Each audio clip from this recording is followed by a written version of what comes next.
matur sembah nuwun. Assalamualaikum Mas Gareng. Waalaikumsalam warahmatullahi wabarakatuh. Alhamdulillah. Nggih. Dalam rangka hari jadi Kabupaten Ngawi sowan wonten ing alun-alun Mas Gareng. Alhamdulillah Mas, lek kula ngimpi-ngimpi petang tahun kepungkur lagi sowan mulih mriki.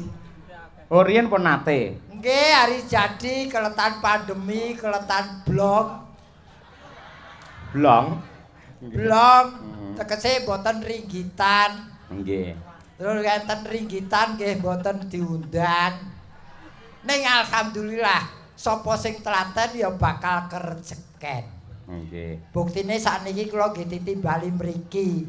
Pancen nuwun sewu para pepunden ing ngasta bawak adil wonten ing Kabupaten Ngawi menika sangat merata. Tegese ngeten Mas Gareng. Pripun? Ingkang dipun tampilaken menika mboten namung dalang-dalang utawi seniman pelawak saking Jaban Rangkah di luar Kabupaten Ngawi, namun juga selalu mengangkat ya kuwi kekuatan lan uga prestasine piyai Ngawi, seniman-seniwati, dalang-dalang cilik Ngawi itu sangat hebat. Ngono kuwi. Pancen berarti Ngawi karakternya kuat karena budaya itu cermin dari karakter suatu masyarakat di daerah. Leres. Wong putrane Pak Antok kuwi, Pak Babu kuwi panjenengane kuwi ya kagungan putra sing asmane Mas Dio, kelas 5 SD ya dadi dalang. Wah, kula pujiaken dados dalang kondang Pak, boten sananggap dalang liya-liya, cukup putrane mawon. Denggelmu ya pujimu elek. Lah aku mangan apa? Ora. Lho kuwi urusanmu sing penting ngangge gareng lho, Pak. Siap, mangke gareng saking Palur, Karanganyar. Ya ora payu jira payu kabeh. Aku ki saking sumengko, saking senengku tak budali gasik aku wis. Nggih. Semarang kene iki yen ditempuh lewat jalan tol Kak. Wong Kowe iki wong lawas ketoke katrok men to. ngapa to? Jalan tol. Lah sing ketok katrok iku kowe. Kok iso? Tulisane apa? TOL. Diwaca Tol. tol lah iya. Ning kaprahe umume nyebute jalan tol. Lah saiki yen kaprah apa sebabe jalan tulisane tol kok diwaca tol? Lah ya kuwi to. Nah, walah kowe marai pemikiranmu cupet kok. Sik yen kowe iso merdekke tol, TOL tegese piye? Tol kuwi iki sing jelas ya. Nggih. Kuwi tanpa prapatan. Ya ora? Iya ora nek critane tol ngangge Bener prapatan. apa ora? Ya bener. Bener kok protes. Angele ora. Oh, Hmm. ora entuk dienggo Car Free Day. Modar kowe ning ngono Car Free Day. Heeh ya. L lokete akeh sing buka gur siji. Mula kemacetan biasane ning loket kuwi ning saiki wis tertib kabeh wis dibuka bahkan ada loket cadangan. Ning sejatine kenapa tol kok diwaca tol? Kuwi dijingkuk saka basa Arab ning surat Al-Fatihah. Nggih Pak Haji, ngoten nggih Pak Haji. Lho, lah kowe ora ngerti. Kae kowe tau maca Al-Fatihah ra? Kae ono ayate sing berbunyi ihdinas siratal mustaqim. Kowe iki ketoke kaji sing kok apalne ya pas tol kuwi tok. Tak apalke mergo penting. Tol kuwi jalan yang lurus. Wong urip kudu lumaku ana dalan sing lurus ora kena nerak aturan. Oh, ngono. Mula tak apalke mula selama saya hidup, saya jangan sampai nerjang aturan agama lan negara. Uripku adem tentrem. Oh, ngono.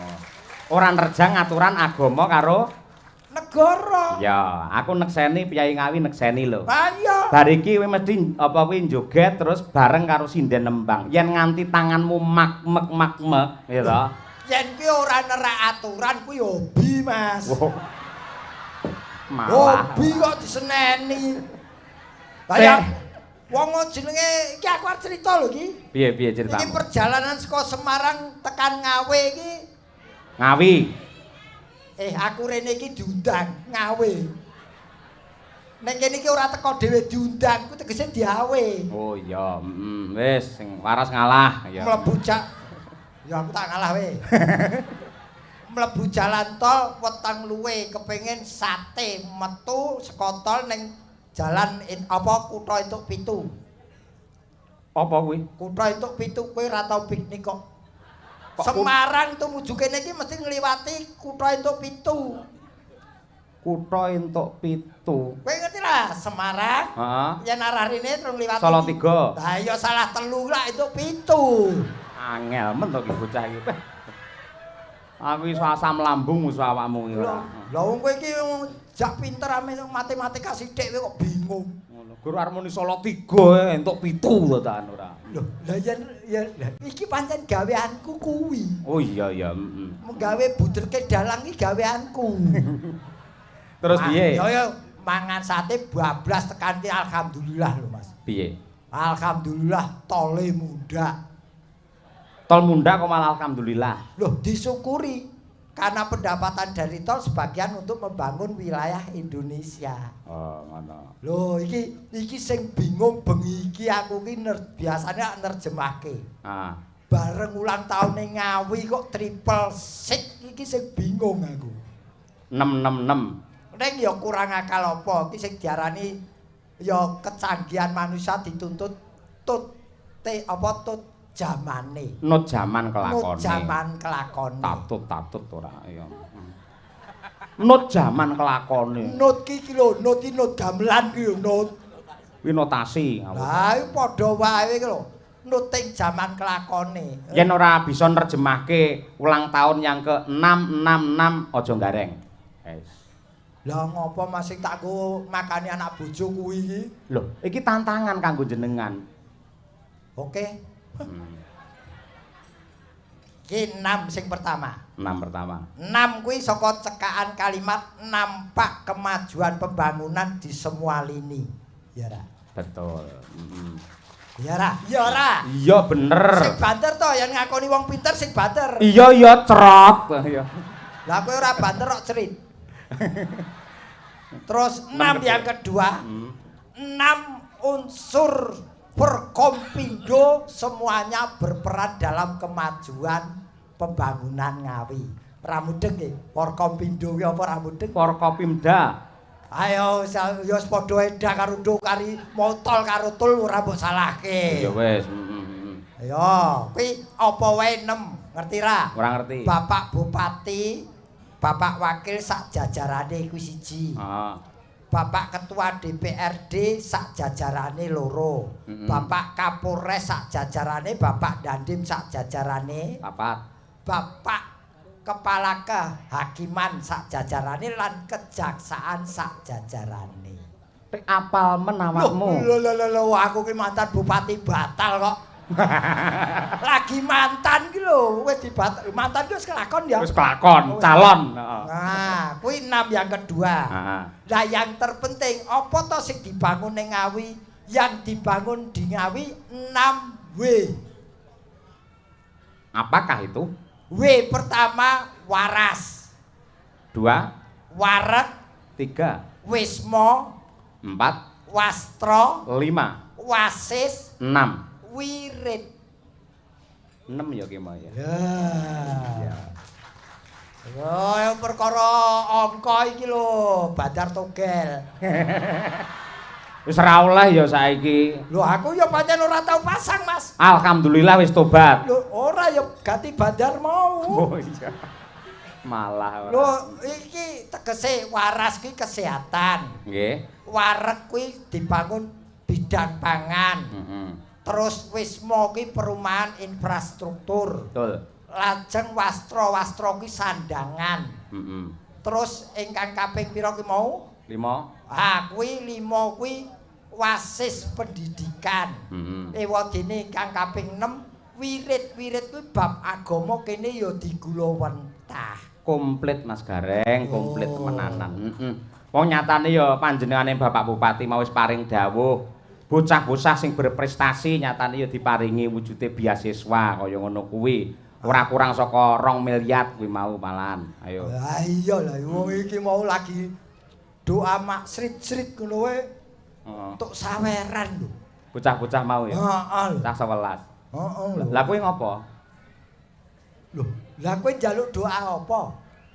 Ora tegese bocah 11 mau lak diparingi mergo iso ndonga. Heeh. Terus sampean arep njaluk apa? Loh, lah aku ya karepku kaya cah cilik-cilik mau lho. Kowe aja ngisin-ngisini. Aku karo kowe kan partner. Loh, ya Kowe nganti njaluk karo Pak Bupati aku isin. Aku kancamu. Loh, ayen perkara doa ya pinter aku wong kowe isone ngadina bidunia kasana wa fil akhirati kasana. Bagi nada banar tok. Wayang kok iso ndongane iki sing jenenge rejeki. Nggih. Dadi bocah cilik-cilik bengi iki ya keduman rejeki dalam rangka HUT Ngawi kang kaping 626. Lah Ngawi dhewe, Mas. Nggih. Ngawi dhewe tak sesuaikan pada malam hari ini. N. Kuwi nama bupatinya Bapak Haji Oni, wakilnya Bapak Dwi. Iya, Pak Anto. Pak Anto. Terus G. guyub rukun masyarakate. A. Alhamdulillah bengi iki mengeti ulang taune kang kaping 626 tahun. W. W wayangan hiburane kanthi dalang Ki Cahya Kuntadi. Terakhir I. Iki bengi ya ana garenge saka Semarang. Kowe nek mesti katut gumun aku. Wis dianggarke kok ora katut. Tak jagake nggo lebon kendaraan kok. Sik, lek Ngawi iki mau ya, kowe mesti kok pikir saka ngomah, wis kok persiapke. Saiki aku arep takon. Asmane Pak Bupati lak nuwun sewu Bapak Haji Oni Anwar Harsono. Ning ana medsos ning IG kuwi Mas Oni, tegese ONY. Apakah penjabaran dari ONY? O. Kok sik to nganggo mikir wow. Lho kudu cepat cerdas Iki asmane bupati lho. Ha iya, Ya resikone gedhe iki. Konsekuensine piye?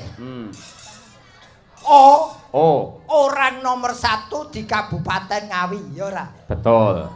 Benjenengane beliau. Ya ora? Iya. Sing banter to ya bener ora banter. Wong lagi entuk siji wis kemplelet ora. Yang kedua N. Sik. N kuwi niat hatinya yang paling dalam membangun Ngawi dan mensejahterakan masyarakatnya. Ampun dikeploki riyen Pak dereng rampung, ndak saya kemplelet gareng mangke. Y. Nun sewu lho iki. Y kuwi yakin modal beliau.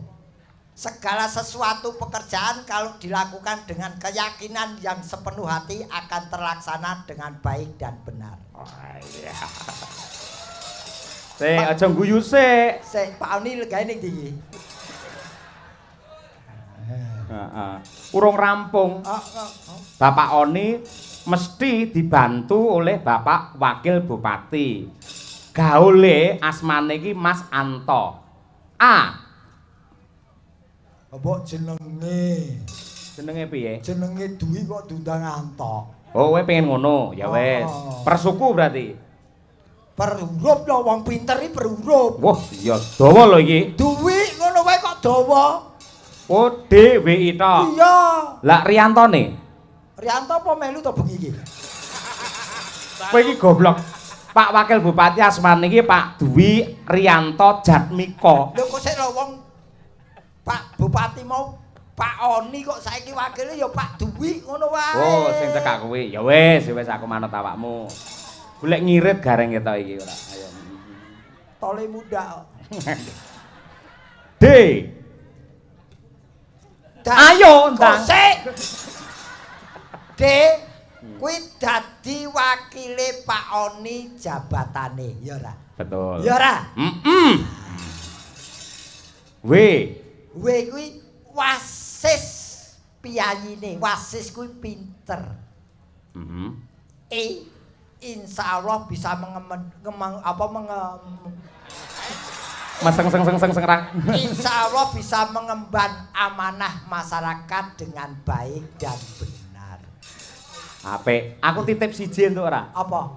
Bojoku. Sapa? Men seneng bojoku. Sapa? Sukesi. Sitok ereng, sitok ae ora. Per suku kata ya. Persuku. Susah hatine di bojo bagus. Wis aja kok tutukne lek kowe. Lah malah ngenyek aku no malah no. Yo jare kok nerjemahke. Yo sing apik ngono. Lah iki yo apik. Loh, lho apa ya ora apik? Lah iso susah atine duwe bojo dalang lah wis ngelek-elek aku to wisan. Ora dalang bagus.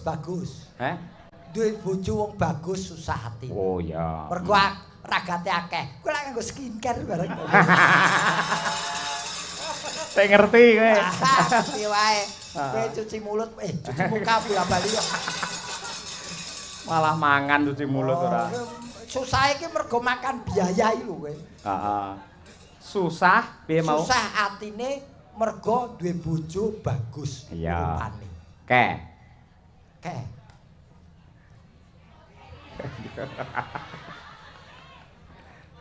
Ketok yen gede jemburune. Betul. Ayo. Si terakhir si siap menjadi istri kedua.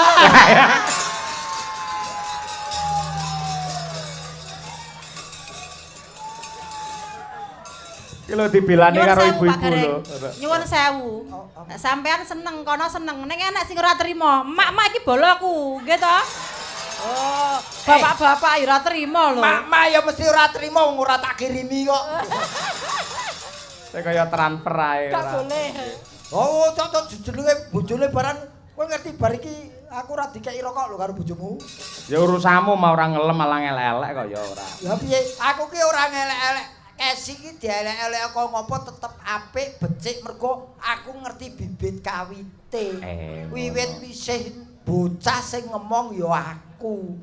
Alah, ngono ya. Lho takonono ki urung iso ngadeg ki lho. Sing ngedeke sapa rumahmu? Awakmu to? Lho, ya wong tuane kok aku. Tak kira awakmu ora. Tak golekne kanca Mas Gareng. Sapa? Mbak Elisa Orcarus Alaso. Wah, ini juga sangat dinanti-nanti oleh warga masyarakat Kabupaten Ngawi. Coba kaya apa? Dikormati cublak-cublak suweng. Yo, dados Madangkara.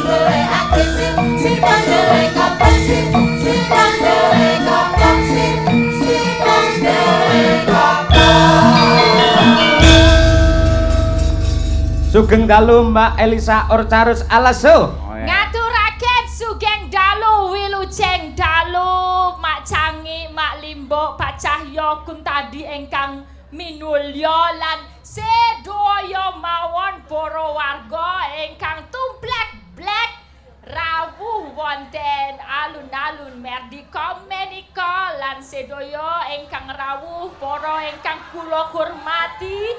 Kula ngaturaken wilujeng dalu.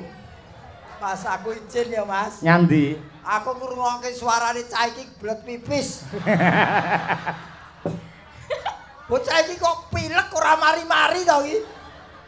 Lah iki pancen bocah iki asline saka Sulawesi kok. Iki gelem nyandang Jawa, gelem nyindan alhamdulillah. Mula yen enek tembunge Mbak Elisa sing kleru, sampean piyai sepuh wajib sing benerke ngono. Oh iya.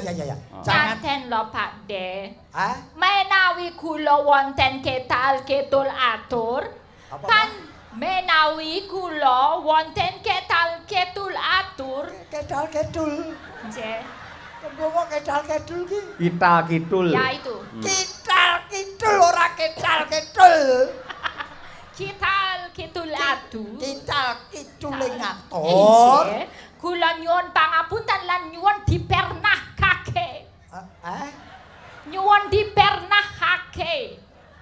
Ya. Panjenengan sing wis senior wis rada tuwa, rada mernahke stetek, mbok stetek ngono lho. Nek aku nggon ngomong ki salah. Ngerti anatomi tubuh ora? Waduh. Setitik, mbok setitik ora setetek, mbok setetek.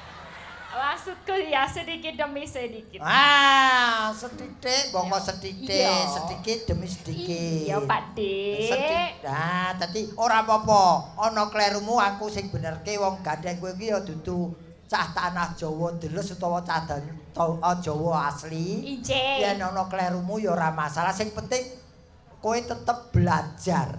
Iya, mau Pak Dik kan mangkat sekotol toh. Aku ya sekotol. Suwi-suwi marai mengkirik to reng ngomongane reng. Tol. Iya. Tol ora nganggo ha. Aku gak pakai H. Ketoke panjenengan sing rada suda rungon sih. Aku bilang TOL. Lah ya tol. Yo. Panjenengan sing kok dalane, dalan tol. Nek aku seko daerahe, seko toli. Oh, toli iki Sulawesi. Genah reti to. Ha, mlebune Sulawesi ngendi toli-toli? Sulawesi Tengah. Kuwi kabupaten apa kota utawa ya kabupaten daerah kuwi nggon pinggiran, nggon banyu. Pantai. Lah ya pantai iki isine apa? Ya ora banyu tok ya ana praune barang kok. Ya anu toli-toli, desane. Nggih, daerah mriko nek sing bapake. Heeh. Nek boke beda neh. Ya ora toli-toli. Ora. Ngendi? Seko Lambelu. Lah lambemu dhewe kuwi kok. Kuwi wilayah kuwi reng, Lambelu kuwi wilayah. Lambeku kok. Lambeku ono to wilayah. Iki kok gedhekke awak lho, kok lambeke. Ora aku ora metu saka kono ya, Pak Deh. Masa aku metu saka kono ya ora sedeng. Ora sedeng. Sedeng kok Kanggo sedeng. mbokku aku metune. Sedeng ora sedeng. Ya, sedang. Anu lambe apa mau jenenge? Lambelu. Lambelu kuwi nama suatu daerah di Sulawesi. Dadi bapak carane Palu lewat Bon Kopi lewat Doboli. Hah? Kok dadak. Wah, aku ora tahu. Aku omong prasaja ora tahu doboli aku. Wah, Pak Dek iki sesuk iki nek ngopi sing gentel, nek dolan sing adol. Kentel. Basa kowe Mas aku. Ora, awakmu wae. Iki apike lek karo awakmu. Awakmu. Iki ya sak jam Elisa omong terus. Susu awak. Tenang, sabar. Aku tenang ora ngerti-ngertiku tenong. Wah, kowe iki iso iki lho nyambut gawe sewengi iso stroke lho ngene iki. Lah ngopo kok setro? Lho, yen pawaan rupa ki Entuk ya? entuk nglawuhi. Nglawuhi. Nglawuhi tegesnya apa? Ya iso gelar, iso gulung. Nglawuhi iki enak disawang. Sedep. Enggak, lawuh itu bangsane pitik, dodop, tepong itu lawuh. Terus aku mbok padake apa? Bener, Mbak, bener. Mbok pangan aku. Mudiar kowe. Arep dahar Pak Haji? Ayo. Adeng dahar panjenengan Pak Haji. Jawab reng, aja meneng ae. Rawane bareng nesu mekrok. Apa sing mekrok opone? Lho wong aku salah siji mbok uring-uring wong kowe salah terus ora tak apa-apake lho. Oh, kula mboten nguring-nguring sakniki niku jenenge tanya. Nek rareti takon kuwi sing bener kan niku. Iya, dadine aku nek misale ora genah ora kok njuk bablas terus ning aku tanglet. Apa? Tanglet nyuwun pirsa. Oh, tanglet nyuwun pirsa. Wah, jane wis anu apa nganune iki bahasane sakeh. Anu kosakatane sakeh. Akeh ning ora cetha. Lah, iki ngene, ben cetha, engko tulung dibenerke. Mbak Elisa aku nyuwun. Inilah dalam rangka hari jadi Kabupaten Ngawi yang ke-666. Monggo jenengan basa Jawa mlipis ngaturaken sugeng. Engko yen enek klerune mboten masalah. Nggih, nggih. Enggak apa-apa beneran. Nggih. Saiso-isoku. Saiso-isone mboten napa-napa. Pokoke engko malah saya salah, kula malah saya seneng. Mergo niku gareng saya mumet niku mangke. Ayo. Nggih. Ingkang bagen Kawula nggih nami kula Elisa Orcarus Alaso. Top terus. Ajeng nderek mangayu bagyo anggenipun ngawi ramah menika kagungan hajat inggih menika ambal warso kaping enem ka 600 enem doso enem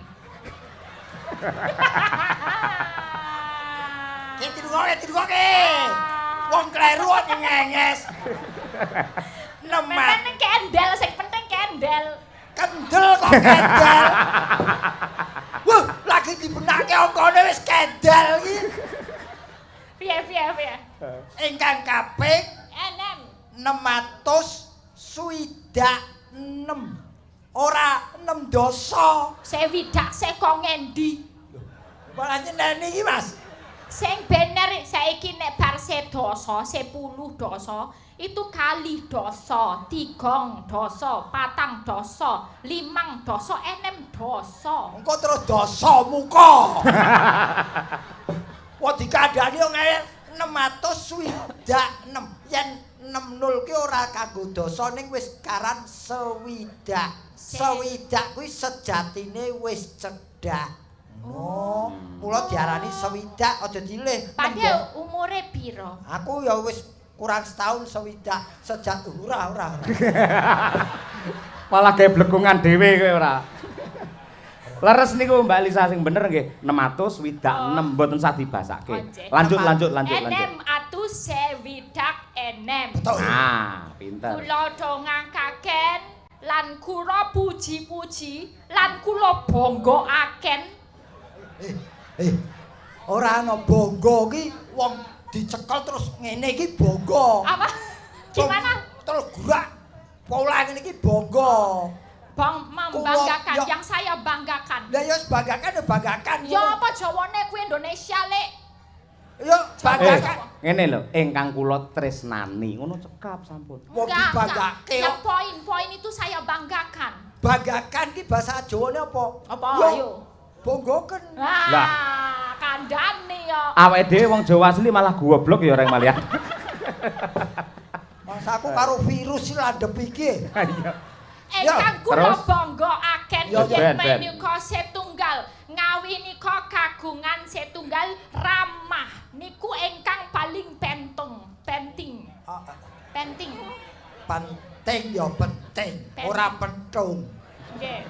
Penting. Penting. Ah weh. Penting ini apa ya bahasa Jawane? Ojo penting. Apa? Kuwi gawean lawas penting kuwi. Penting. Penting. Wigati. Wigati. Ingkang paling wigati. Betul. Ramah. Ingkang kaping kalih inggih menika petani. Petani. Petani iki gambar pulau kae peta. Petani enggak aku tahu, aku pernah tahu kata petani. Petani itu cari tumo. Heeh. Tumone gareng, ya. Heeh, petan. Ayo gaene didis. Jadi itu kesuburan dan yang paling dibanggakan menika inggih menika pari hasil bumi saka masyarakat Ngawi sing dinikmati sama wong sak Indonesia. Betul. Nek pancen isih ana panggonan sing dianggep isih durung duwe det utawa dene miskin ora masalah, sing penting duwe ramah. Apa to sing manfaate ramah reti ra Pak Dik? Apa? Manfaate ramah gampang. Apa? Nek awak dhewe ra ndek det, garek takon tanggane. Bu, kowe jangan apa? Nah. Kene njaluk, jangan bayem, kene aku njaluk. Ah ning ning pasar barang. Bu, iki aku tak nganu ya nempil dhisik brambang, bawang, bayem, lombok karo wortel kabeh nempel sik ya tak bayar sesuk. Kuwi adalah fungsi keramahan. Kuwi ora ramah, kuwi ngrekes. Wong ngemis ora ramah.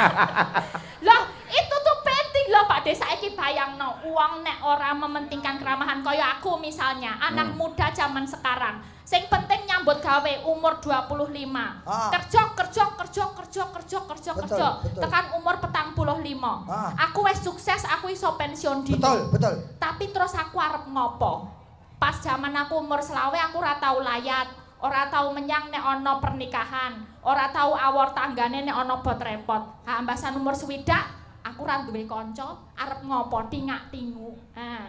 Betul. Bener toh? Betul iki. Kuwi nek wong mementingkan pekerjaan, tapi nek awak dhewe ket umur selawe awak dhewe awor tanggane, ramah tamah. Ngerti bot repote tanggane, kancane butuh apa direwangi. Sesuk umur 60 nek ana apa-apane, aduh Bu iki aku encok.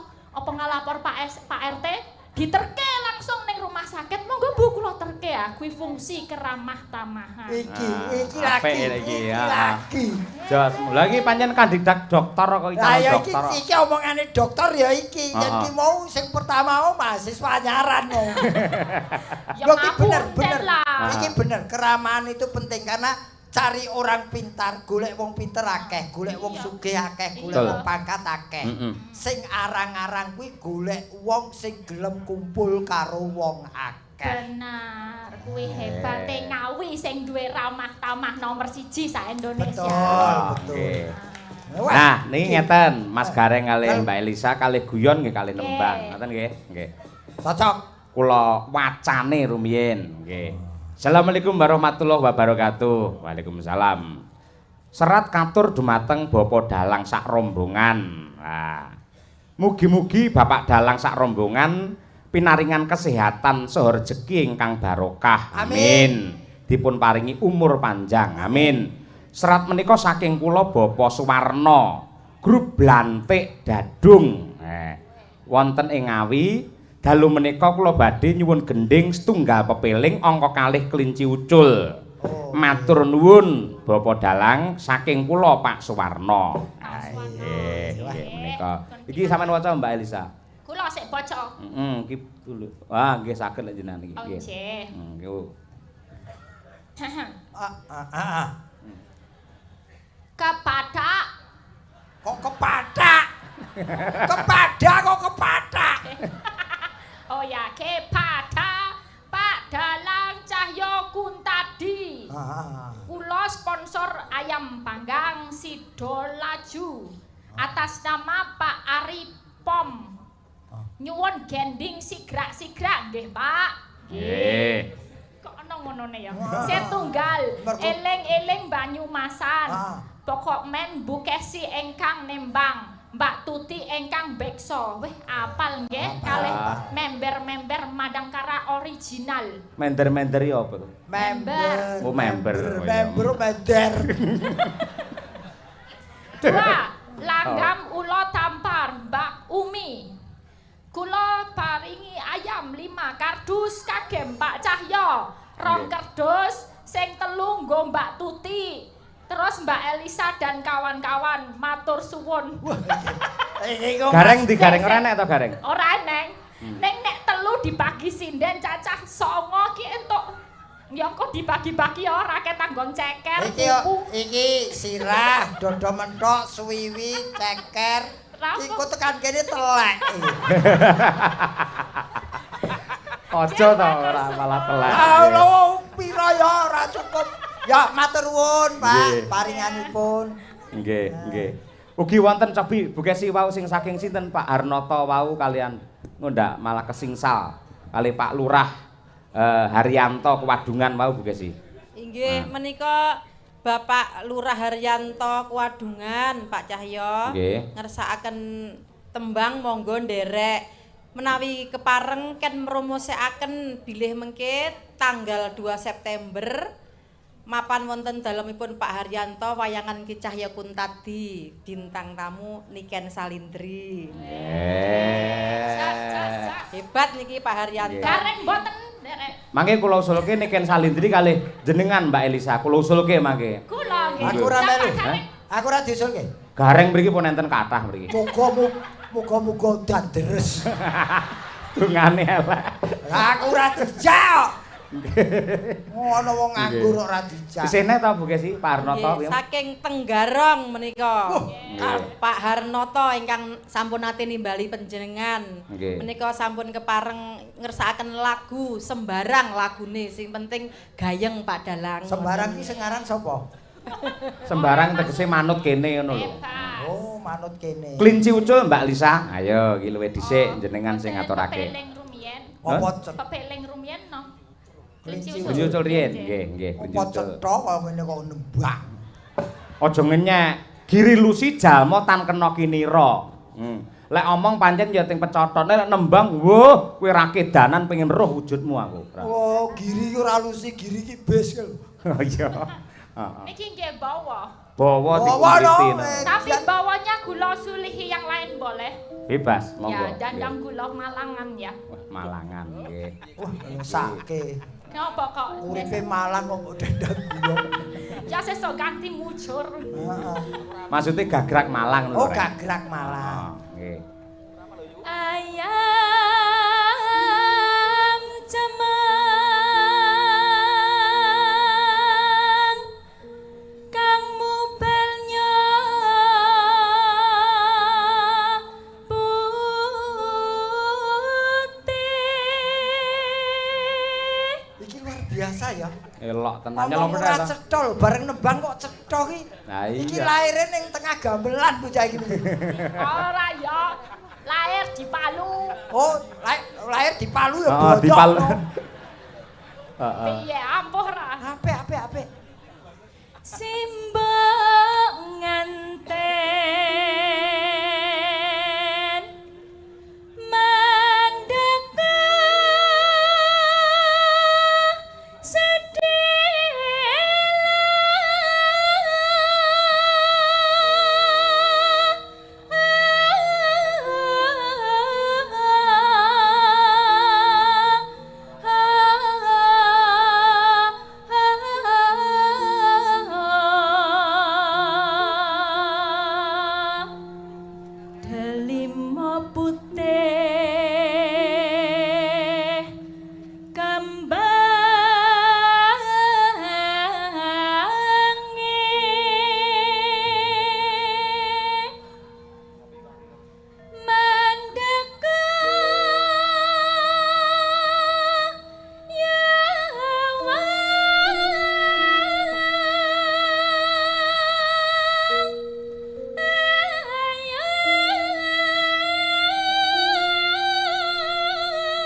nembang gareng bungkam 1000 bahasa deh. Ayo. Piye, Pak De? Ora mantra-mantra yen iki bocah Sulawesi. Lah iya to.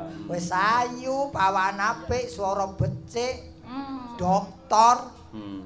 OTW Doro. Oh, lah ya calon dokter. Ya. Tapi kok urung duwe bojo. Ya mek nowo ento wong Ngawi kene. Oh, mbok menawa jodohmu Piyayi Ngawi ya. Ya menawa. Menawa kok menawa.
Awake dhewe aku wong Solo, sampean wong Semarang. Ya to, luwih cedhak ning Malang to iki Sulawesi ya. Iki iso Malangan awake dhewe ra iso to malan iki. Ya muga-muga uripku ra Malang wae. Lah iya. Tapi luar biasa karena karep mau ditimbangi karo keyakinan akhirnya bisa. Ya, ora yakin kudu sreget. Karep diimbangi karo sreget. Sregep. Ya. Sregep. Nggih, Pak. Sregep. Ayo, oke. Lah kaya ngene suarane apik, pinter tur ya ayu. Calon dokter. Ora payu rabi. Aku wis sumpah sakjroning ati, lek ora payu-payu tak tampa, wis to. Tak tampa dadi kru Madangkara, ngono lho maksude. Duh. Omonganmu karo atimu ora padha. Monggo diaturake Klinci Ucul Mbak Elisa. Yo.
Ada tepung ndi, Mbak? Neng di kowe arep apa? Kowe arep derep apa piye? Mboten yo lenggah. Manut komandan. Komandan ki nulung merintah jangan sampai pergi dari tempat. Mbak Lisa. Pun sayah napa dereng? Mboten kula mboten nonton sayahe. Lek sayah istirahat mboten napa-napa. Komandan malam hari ini manut kali jenengan ya. Aja percaya kali lambene gareng, nggih ta? Sak penake mawon. Nggih, kula nderek Pak Dalang iki. Nderek kula nggih. Uko malam ning dinggon iki wong lanang karo wong ayu itu tepat. Ya ben to nyapa to wong sane dhewe-dhewe. Aku ngadeg ora diperintah istirahat. Barang kono ana wong wedok ayu langsung saya. Lakoni saya mak kaping-kaping. Lho iya no, sampeyan lek piyai Jawa terus karo aku wis akrab. Lak Mbelisa iki lek pendatang ya to. Aja nganti atine digawe cuwa, digawe gelo. men seneng lek nganti mutung ora seneng karo budayane awake dhewe melu cilaka lho ngono kuwi. Heeh wis kono enggak. Kok ngono sih Apa kowe komandane nang kene? Kok ngongkon lungguh? Lah kula ya manut kowe jare mbok kon istirahat. Sapa sing aku ngongkon aku nari iki sik kok ya. Nggih, sajatosipun kula niku remen menawi caket panjenengan. Sami kula nggih ngoten. Nanging kula nggih kemutan. Bener ya, ingat itu kemutan ya. Dulu saya di sini waktu ulang tahun Ngawi ke-661 sama Pak Seno Nugroho waktu itu belum jadi bintang tamu. Jenengan. Bintang tamunya adalah Abah Kirun. Nah, di situ memang Pak Seno memberikan ruang untuk sinden-sinden bisa tampil ke depan. Dadi iso berekspresi, iso ngetokke keahliane, dadi muncul kaya aku saiki. Dadi aku yo pengen konco-konco sinden. Dadi malam hari ini pertama jenengan menjadi bintang tamu di wayangan Ngawi nggih. Ya, bintang tamu di sini. Tapi kalau tampil di sini ini udah pernah 5 tahun yang lalu. Hari jadi kan ini baru ini jenengan jadi bintang. Artinya bintangnya 2. Aku juga bintang, kamu juga bintang. Nah, kae garenge kayak bintang 7 ya. Bintang 7. Obat sakit kepala. Nggih, Mbak Umi Habibah. Nggih, kula kae iki coba iki. Lunggone. Enggak usah sewot sih, Pak Dek. Semangat ya. Kuat toh? Kuat toh? Cek kuat ngadeg ora ngono. Kuat ngadeg ora ngono lho. Oh, mingsi. Mingsi. Katane. Ku tak tang Umi Habibah Ponorogo. Yo.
Asli Jawa Tulen. Ora usah mbok kandhani. Heeh. Aku janean kepethuk cah iki jane ibu. Cah iki sing ndi? Iki Om Pipah iki. Ngaten napa? Aku ketok tuwekku. Sebabe. Lah wong iki biyen jane nonton wayang isih ubelen nyelempit ning gong lho. Saiki iso ngadeg gejejer ning kene. Dadi sidenmu ki apa ora wis tuwik iki? Ya ora ngono. Ngurmati karo Pak Digareng ya. Coba disapa dhisik, sungkem sik. Wilujeng dalu, Kong. Ora dihormati ra patek. Lho, pripun to jenengan? Ya aja tuwek-tuwek to. Ya aku rumasane wis tuwek ning aja Kong. Lah pripun? Om. Ya Om sik. Oh, ya Pak De.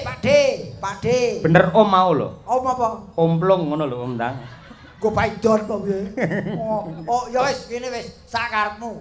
Sebutan apapun tidak masalah, sing penting kowe tetep ngajeni marang wong sing luwih tuwa. Nggih, Kong. Ya tuh. Aja Kong eyang ngono lho. Nggih, Yang. Anu ongkong tibane, yangku tak dikira aku sing bau reksa. Oh, nggih. Wah, dindane yang sing bau reksa. Ning tenan, saiki umurmu pira to, Nduk? 2. Pas kuwi, ra entuk dinyang. Pas. 20. Nggih. Sing sekolah. Tasih Ning ndi? ten isi Surakarta.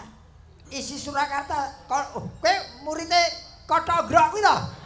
Denggelmu mlocot iki. Aku iki dosene otok-ongrok ora. Lah dosen iki karo aku Kota Ogrok kowe. Ha iya. Ya murite Mas Cahyo. Nggih. Karo Mbak Kesi. Nggih. Ya ditenani sapa ngerti rezekimu ya ning kono. Nggih. Ya. Nggih, Kong. Aja banter-banter tokunge. Nggih wae. Wis duwe pacar apa urung? Dereng. Lah kowe iki gaweanmu apa 20 tahun ra duwe pacar iki? Lah kula nek gadah pacar dilarani terus kok. Wah. Piye rumuse ben ora dilarani anu? Pak Gareng. Sik. Kowe dadi selama umur 20 tahun ki urung duwe pacar mergo duwe pacar dilarani. Nggih. Tak kei rumus. Pripun? Sadurunge kowe duwe pacar ta iki? Nggih. Kowe duwe pacar, sadurunge kowe dilarani pacarmu pedoten sik. Lha pripun niku? Lho lah timbangane kowe engko dipedhot, alung medhot sik. Ngono. Mula aja golek bocah nom, aja golek wong bagus, golek wong sing tuwek-tuwek ngene iki. Bener Kuwi kok keroki angler wis ndeke kuwi. Iki kan mboten pas to nek kula kalih jenengan. Wah, ya ora, maksudku ora kudu aku. Oh, ngoten. Wong sing temuwa sing iso ngomong kowe. Nggih, Yen Kong. Aku iki pol-pole yo jangan bergerak kuwi. Ngene lho pedomane ngene lek golek pacar Pripun? Pedomane 3-an. Napa niku? 3-an. 1 beriman, 2 tampan lahir batin lho ya. Nggih. 3 mapan. Ojo nganti gelem, ayo kita berjuang dari nol ngapusi. Kuwi idealis. Betul. Ngono kuwi. Idealis. Kuwi pedomane wong idealis ngono. Kok ngono? Golek pacar calon bojo kuwi ora usah 3-an mau. Lah napa? Loro wae. Lanang urip. Berarti wedhus kae ya lanang urip lho. Terserah, ora golek wedhus wong menungso golek wedhus. Nek kowe ora sekolah sik ditutuke sarjana kaya Bu Kesi yen iso dadi dosen uga ngisi Surakarta. Amin pangestunipun, Kong. Kowe aja kanggung-kanggung lho. Lah pripun? Ya pangestunipun ngono. Pangestunipun, Ah, Kong. iki bocah iki latah ya. Ya ngene-ngene, ora apa-apa. Sing penting ketokno. Sampai di mana kamu menjadi mahasiswa isi kepinterane sing wis mbok cecep ki apa? Nggih. Dadi Bu Kesi iki sing mbok cecep apane? Ngono. Nyapa sing nyecep aku kuwi malah. Oh sing nyecep kowe to? Maksude iki Elmune. Lah iya. Nggih. sing kowe wis mbok jikuk saka Bu Kesi apa? Yen aku percaya kuwi ilmune akeh. Yen kae sithik. Kok saged? Kae akeh sing wedok karo sing lanang. Napa nggih? Mula karo sing wedok wedi. Nggih to, Pak? Nggih to. Pancen tak akoni. Ning ya sebelahmu ya padha lek nang omah karo bojone basa kae ya. Oh, kae majikan kok. Ya ki Apa wis sing dikersake Ula Tampar karyanipun Mbah Sukron Swanda. Menika. Lah iki lagi krungu ki aku. Nggih. Gandeng diparingi ayam panggang aturna sak becik-becike Ya. Nggih. Ngemate suarane Umi. Takul nggih kene to. Bebas. Jejer Desi iki. Wino kok Desi ra. Oh, Desi ki adine Kabul. Ngawut Nano. Mate seri angkleng darma. Oprak iki. Oprak. Iya, cerita oprak. Hana cerita tingkae ula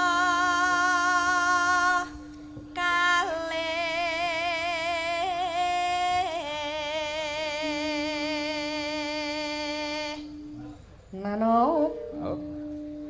Hengkang samya jumburaya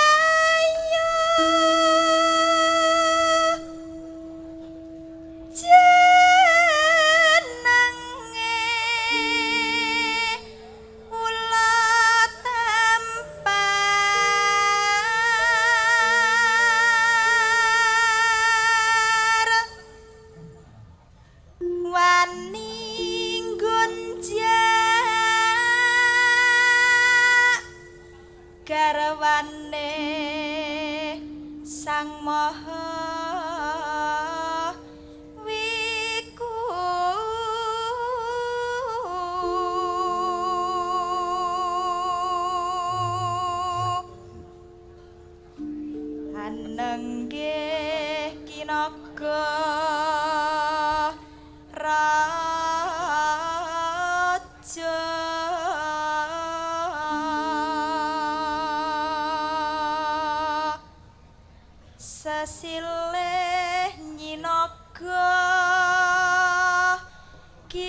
suwuk siswa budaya ki mau. Suwuk siswa budaya. Tok. Ayo. Bayaran. Ora kudu dondong tandha nong. Ora. Wis versine wis baru. Heeh. Kowe anggere sego pecel metu ndang suwuk ae. Ki metu sego kok pas nyambut gawe manganku kapan iki? Sampeyan diniati tirakat prihatini piyai Ngawi men saya barokah ngono. Oh, nggih, Pun. Nggih. Kula dongake mugi Ngawi saya ngrembaka kanthi lek-lekan dalu menika tirakatan sesarengan dongake Ngawi seluruh penjuru bisa ngrembaka kalisir Buddha Gudha Rencana saha lelara. Amin ya rabbal alamin. Bintang-bintang Madangkara masih ada Mas Gareng. Siapakah itu? Mbak Winong Nawangsih. Nggih. Menika ponakan kula saking Tulungagung. Ya, Kali Mbak Birgita Ayu. Wah, Nah, niki pun kula ikrarke dadi anak kula. Niki. Nggih. Sok yen rabi aja sambat sapa-sapa, Nduk. Omong karo bapak, wis. Kok akad nikah bapakmu? Lek aku muslim untuk menjadi wali tak waleni, aku ora usah tanggapan tak maleni awakmu. Wis pokoke tenan apa-apa diragati karo Pak Cahyo. Tenan. Wiwit A nganti Z kabeh sing ragat Pak Cahyo. Iya, Wis. Ning wiwit bengi iki dan seterusnya lek nyinden aja njaluk bayaran ngono. Oh, ya tombok. Lah iya. Ora ya. Mbak Birgita karo Mbak Winong tambah Mbak Elisa dalam lagunya yang lagi tren Kitir Sumilir. Nonton ngematke. Apa? Nggih. Aku seneng iki kintir pinggir iki. Kitir Sumilir. Lah ya, semilir kena angin terus minggir. Iya. Maka Mbak Elisa tengah terus sing ngapit Mbak Winong karo Mbak Birgita. Ya, nggih. Apa? Maka dipun aturaken Kitir Sumilir dados. Hei ho hei ho hei. Ayo lot.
Mbah D Giatun sing wonten Blitar, Pak D Kowo Sugeng Laras. Seluruh warga masyarakat Kota Ngawi tetap ramah dan barokah.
Elak tenan. Dadi dikompliti ngeten Pak Gareng. Pripun? Wiwit saka klasik, langgam nganti sing hot ngeten iki. Sing diarani seni itu tidak stagnan. Betul. Menurut nuting zaman kelakone. Leres. Senggaan saiki werna-werna saiki senggaan sing anyar ki mau pacul. Sekop. Ya sekop karo pacul ki kowe tukang padha.